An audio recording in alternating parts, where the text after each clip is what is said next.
আগামী নির্বাচনে সব আসনে প্রার্থী দিতে চায় না জনতার দল। এখনই ক্ষমতায় বসার আশা নয়, বরং দল গোছানোকেই গুরুত্ব দিতে চান চেয়ারম্যান অবসরপ্রাপ্ত ব্রিগেডিয়ার জেনারেল শামীম কামাল।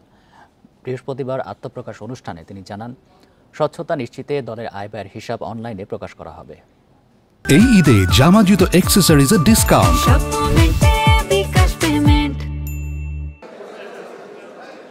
রাজধানীর কৃষিবিদ ইনস্টিটিউট মিলনায়তনে জনতার দলের আত্মপ্রকাশ উপলক্ষে ইফতারের আয়োজন। সন্ধ্যার আগে দল গঠনের নানা দিক তুলে ধরেন চেয়ারম্যান অবসরপ্রাপ্ত ব্রিগেডিয়ার জেনারেল শামীম কামাল। জানান, মধ্যপন্থার রাজনীতি দিয়েই জনগণের প্রতিনিধিত্ব করতে চান তারা। গতানুগতিক রাজনীতি নয়, স্রোতের বিপরীতে চলবে নতুন দল। সৎ ও যোগ্য ব্যক্তিদের দলে টানার ইচ্ছা শীর্ষ নেতাদের। নিজেদের আয় ব্যয়ের হিসাব অনলাইনে উন্মুক্ত করা সহ কিছু ব্যতিক্রমী উদ্যোগও থাকছে। আমরা ব্যতিক্রমভাবে শুধুমাত্র সৎ, শিক্ষিত, সাহসী, দেশপ্রেমিক, নিঃস্বার্থবান মানুষদেরকে নিয়ে পথ চলব। এই জন্য অদ্যাবধি আমাদের যারা সক্রিয় সদস্য তাদের জন্য একটা ন্যূনতম চাঁদা আছে। এর বাইরে যে যতটা প্রয়োজন বা যে যতটা মনে করেন আমাদেরকে চাঁদা দিচ্ছেন, আমরা আমাদের দলীয় অ্যাকাউন্ট পাবলিক করে দেব।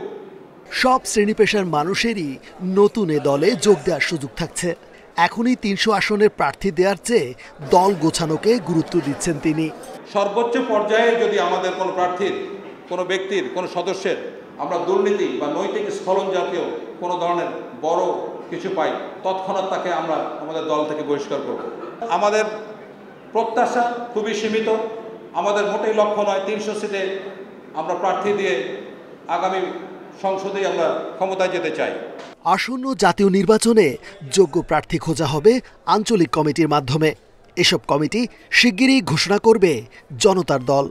এরকম হাজার হাজার জনাকে মিলে আমরা বড় একটা আলোকিত বাংলাদেশ গড়তে পারবো ইনশাল্লাহ। রেজওয়ানুল হক, ইন্ডিপেন্ডেন্ট নিউজ, ঢাকা। আমি আমার বক্তব্য শেষ করছি।